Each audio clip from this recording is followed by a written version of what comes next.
है, जाओ यहाँ से।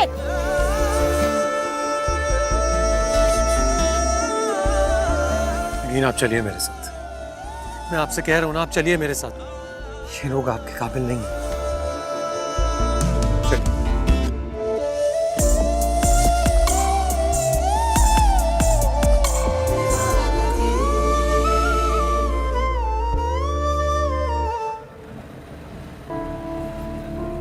देखिए, उसूली तौर पे तो मुझे आपसे माफी मांगनी चाहिए, लेकिन मैं नहीं मांगूंगा।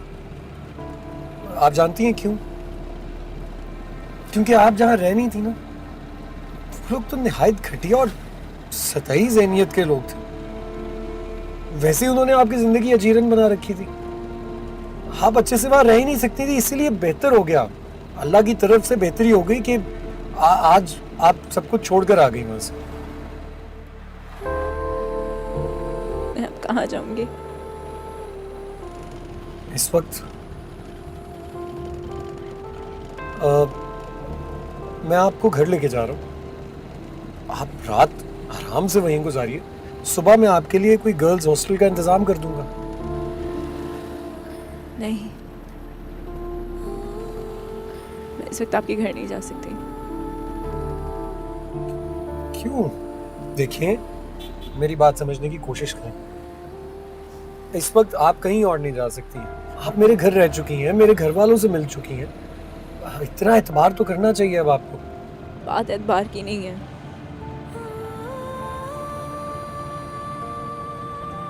मैं इस वक्त आधी रात को आपके घर नहीं जाना चाहती। आपकी अम्मी भी पता नहीं क्या सोचेंगी। मैं आप प्लीज मुझे किसी शेल्टर होम छोड़ दीजिए। Shelter home? देखिए, शेल्टर होम लावारिस लोग जाते हैं। आप यतीम हैं लेकिन लावारिस नहीं। इस वक्त मेरी हालत लावारिसों से भी बदतर है। ऐसा लग रहा है न सर पे आसमान है और ना पैरों तले जमीन। कितनी स्ट्रांग होती थी मैं, कितनी बहादुर। हमेशा यही सोचा करती थी कि कभी अपने अकेलेपन को कमजोरी नहीं बनने दूंगी, इसको भी स्ट्रेंथ बनाऊंगी। लेकिन आज मैं हार गई।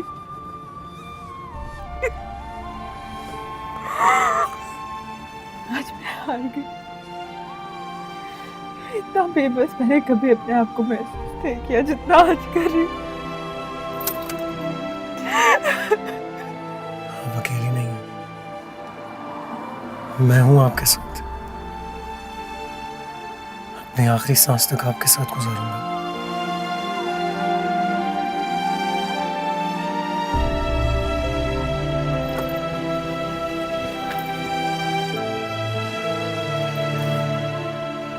मैं आपसे शादी करना चाहता हूँ।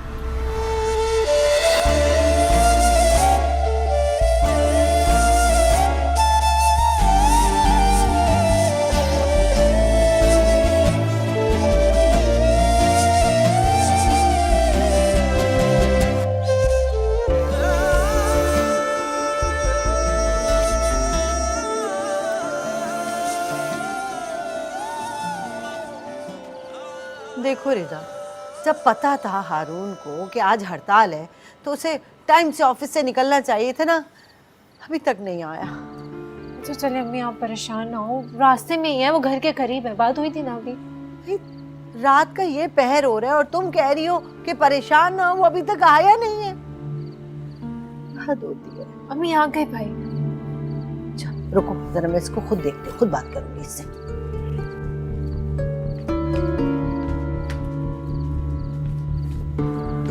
कहाँ थे तुम इस टाइम तक? कहाँ से आ रहे हो? वो मैं दरअसल एक मिनट।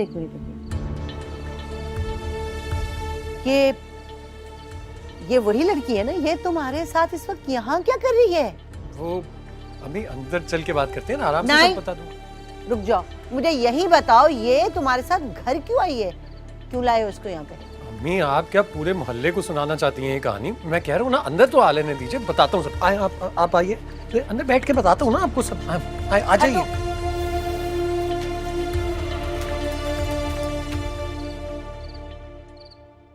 इस वक्त वो बेचारी बेसहारा थी, मैं क्या छोड़ के आ जाता उसको? ले आया हूँ तो ले आया हूँ, सुबह को छोड़ दूंगा कहीं बस। कहाँ कहाँ कहाँ छोड़ मैं छोड़ उसे के आओगे? हॉस्टल के कमरे में छोड़ाऊंगा किसी। क्यों? तुम उसके बॉडीगार्ड लगे हुए हो? पूरी दुनिया में कोई और शख्स नहीं है उसे सहारा देने के लिए, एक तुम ही रह गए हो। मेरी बात सुन लो हारू, पहले तो उस लड़की को ना मैंने एक बेसहारा समझ के और मुसाफिर समझ के अपने घर में पना दी थी, मगर अब ये रिस्क मैं नहीं ले सकती, हरगिज भी नहीं। मुझे दाल में कुछ काला लग रहा है। जरूर तुम्हारा उस लड़की से कोई चक्कर है। हाँ है ना, मेरा उससे चक्कर है, पसंद है वो मुझे, करवा दे मेरी शादी। हारून, हारून, हारून मेरी बात सुनो, सुनो मेरी बात। ऐसी लड़की को तुम इस खानदान की बहू बनाना चाहते हो, हैं? जिसका ना कोई आगे पता, ना कोई पीछे, ना कोई खानदान है। जो उसके खानदान से कुछ लेना देना नहीं है। मैं सिर्फ इतना जानता हूँ कि नगीन एक बाकिरदार और शरीफ लड़की है, बस। अच्छा, अच्छी और बाकिरदार लड़की है। बाकिरदार लड़कियां ऐसी होती हैं जो आधी रातों को रोडों पे धक्के खा रही होती हैं। अरे जो तुम्हारी एक अजनबी की एक ऑफर पे आधी रात को उसके घर आ गई है, ना जाने उसके और कितने लोगों से ताल्लुकात। बस कर दे अम्मी, मैं आपसे कह रहा हूँ ना, नगीन एक शरीफ लड़की है। अच्छा, शरीफ लड़की है। कहां से तुम्हें शरीफ नजर आ रही है? उसकी चेहरे की मासूमियत पे मत जाना। अरे ऐसी लड़कियों तुम जैसों को शीशे में उतारना बहुत अच्छी तरीके से जानती है। आप मेरी बात तो समझने की कोशिश करें। बस खबरदार, मैंने कह दिया ना, अब आगे एक लफ्ज नहीं सुनूंगी। एक ऐसी लड़की जिसके खानदान का हस नस का कुछ नहीं पता, वो इस घर की बहू हरगिज नहीं बन सकती। हम शरीफ लोग हैं और एक मुलाजिम भी रखते हैं ना तो 100 बार सोचते हैं। अरे उसकी इंक्वायरी करवाते हैं, और तुम एक गुमनाम लड़की को इस खानदान की बहू बनाओगे? नहीं, मेरे जीते जी हरगिज ऐसा नहीं होगा। और तुम भी ये बात अपने दिल से निकाल दो, समझे? ठीक।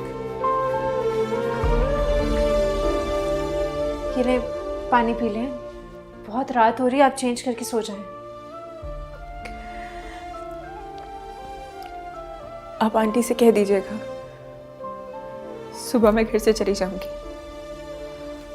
आप परेशान ना हो, अम्मी जुबान की थोड़ी कड़वी ज़रूर है लेकिन दिल की बहुत नरम है, और भाई कोशिश कर रहे हैं ना उन्हें मनाने की, वो मान जाएंगी। जब तक आपके रहने का कहीं बंदोबस्त नहीं होता, आप हमारे साथ रहिएगा।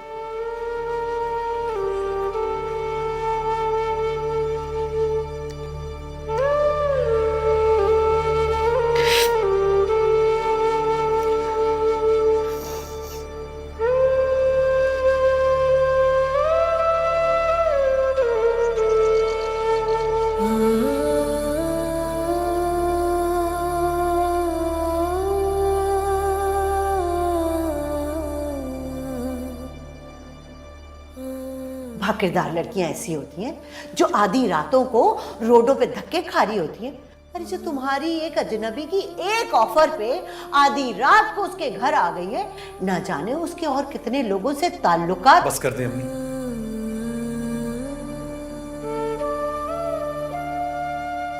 उसकी चेहरे की मासूमियत पे मत जाना। अरे ऐसी लड़कियों तुम जैसों को शीशे में उतारना बहुत अच्छी तरीके से जानती है।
मेरे घर में ये ड्रामेबाजी नहीं चलेगी।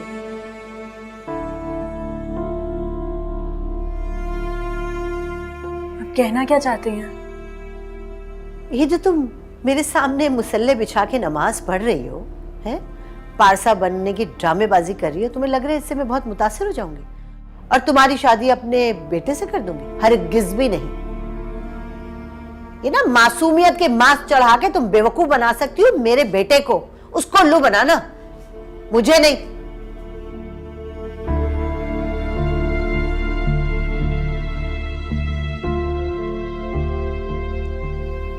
आंटी, आप बिल्कुल गलत समझ रही हैं। मेरा आपके बेटे से शादी करने का कोई इरादा नहीं। बकवास कर रही हो, झूठ बोलती हो। पूरी रात उसके साथ तुम घूमती रही हो, उसके ऑफिस तक तुमने रसाई हासिल कर ली और अब इस घर में बहू बन के आना चाहती हो। मैं मर जाऊंगी लेकिन तुम जैसी सड़क छाप लड़की को अपने घर की बहू नहीं बना के लाऊंगी, हरगिज भी नहीं। इसलिए बेहतर होगा कि मेरे बेटे से शादी के ख्वाब देखना बंद कर दो। मेरा बेटा तुम जैसी लड़की से सिर्फ हमदर्दी कर सकता है, शादी नहीं। एक मिनट, ये क्या हो रहा है सुबह सुबह यहाँ पर? कुछ नहीं, मेरा ख्याल है मुझे चलना चाहिए। आप खुद किस तरह जाएंगी? मैं आपको ड्रॉप कर देता हूँ ना, मैं छोड़ आता हूँ आपको। बहुत शुक्रिया आपका आरुण साहब, लेकिन बस अब एक और एहसान कर दीजिएगा, मेरे पीछे मत आइएगा।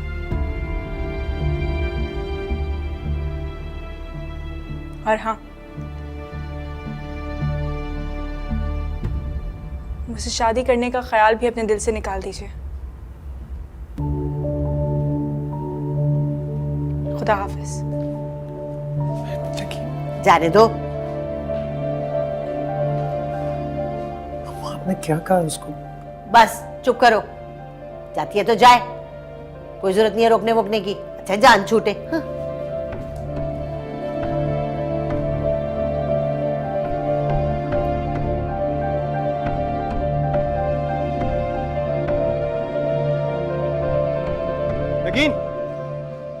नगीन, क्या हो गया आपको? कहाँ जा रही हैं आप? मेरी बात तो सुने। जहाँ भी आपका मसला नहीं है। नगीन, कैसी बात कर रही हैं आप?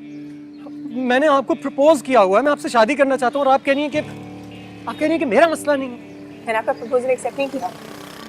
हाँ, आपने नहीं किया, लेकिन मुझे ये तो बताइए क्या प्रॉब्लम है, मुझमें क्या कमी है? कमी आप में नहीं, मुझ में है। आप अपनी वालदा के इकलौते बेटे हैं, उनकी तमाम उम्मीदों का वाहिद मरकज। ऐसी माएँ अपने बेटों के मामले में बहुत हसास होती हैं, खूब से खूबतर की तलाश में होती हैं, बहुत बड़े बड़े ख्वाब देखे होते हैं उन्होंने। वो मुझ जैसी लड़की को कभी भी अपनी बहू तस्लीम नहीं कर सकती, जिसके ना आगे कोई ना पीछे।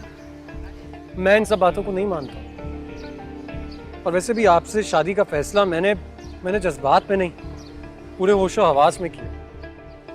रहा सवाल मेरी अम्मी का, तो मैं आपसे कह रहा हूँ, मैं उन्हें मना लूंगा, वो मान जाएंगी हमारी शादी के लिए।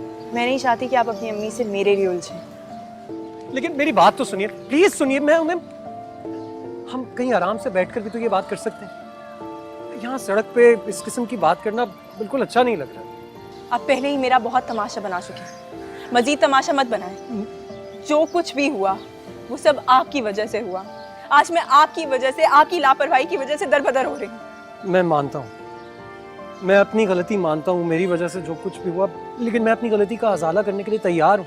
मैं आपसे शादी करना चाहता हूँ। मैं आपसे फिर नहीं मिलना चाहती। आइंदा मेरे रास्ते में मत आइएगा।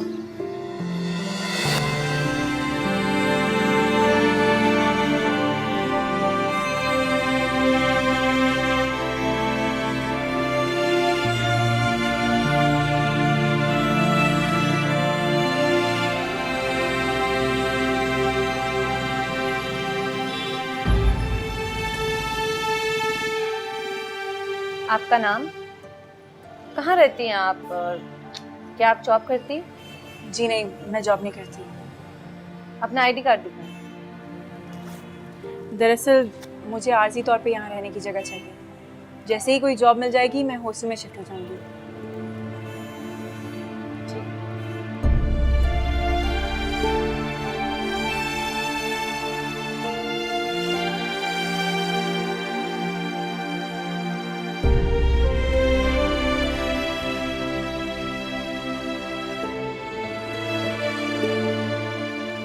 एक ऐसी लड़की जिसके खानदान का हस्ब नस्ब का कुछ नहीं पता, वो इस घर की बहू हरगिज नहीं बन सकती।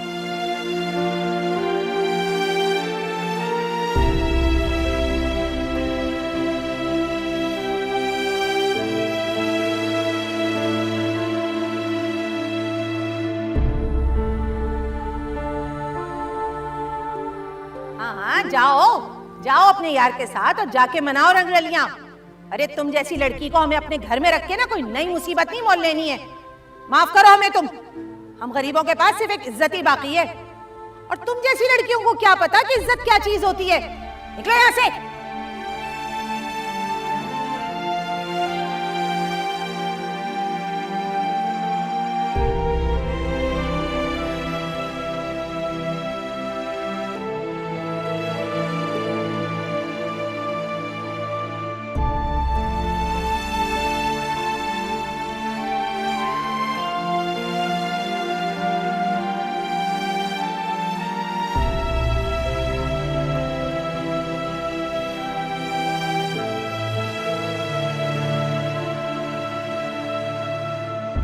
पूरे खानदान में तुमने मुझे किसी को मुंह दिखाने के लायक नहीं छोड़ा। फुफ्फो और उनकी बहू पूरे खानदान में तुम्हारे और उस लड़के के अफेयर के किस्से सुना रही है। इतनी मुश्किलों से एक दर खुला था तुम्हारे लिए, अब वो भी बंद हो गया। सारी जिंदगी दारुल अमान में गुजारोगी क्या? चली जाऊंगी यहाँ से मैं। दारुल अमान से निकल के हॉस्टल में ही जाओगी ना?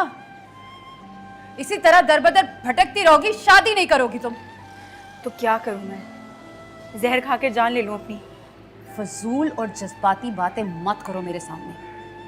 अगर किस्मत दरवाजे पे दस्तक दे रही है तो ठुकरा क्यों रही हो?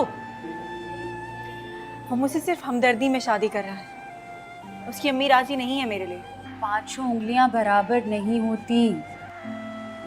अब सुल्तान की बेवफाई का बदला कब तक अपने आप से और अपने प्यारों से लेती रहोगी? मैंने आपसे कहा ना कि उसकी अम्मी राजी नहीं है मेरे लिए। मैं किसी ऐसे घर में ब्याह कर नहीं जाना चाहती जहां मैं अपना ही ना जाऊं। ठीक है, अब तुमने शादी ना करने का फैसला कर ही लिया है ना, तो फिर मुझे भूल जाओ। जब तुम्हारी नजर में मेरी किसी बात की अहमियत ही नहीं है तो क्या फायदा तुमसे बात करने का? आप इस सारी दुनिया में सिर्फ एक आप ही तो हैं मेरी अपनी। अगर आप भी मुझसे बात नहीं करेंगी तो फिर मेरी जिंदगी का मकसद ही क्या रहेगा? तुम्हें मेरी इतनी परवाह है ना, तो उस लड़के का रिश्ता कबूल कर लो, घर बसा लो अपना, वरना सारी जिंदगी मेरी आवाज सुनने के लिए तरस जाऊंगी।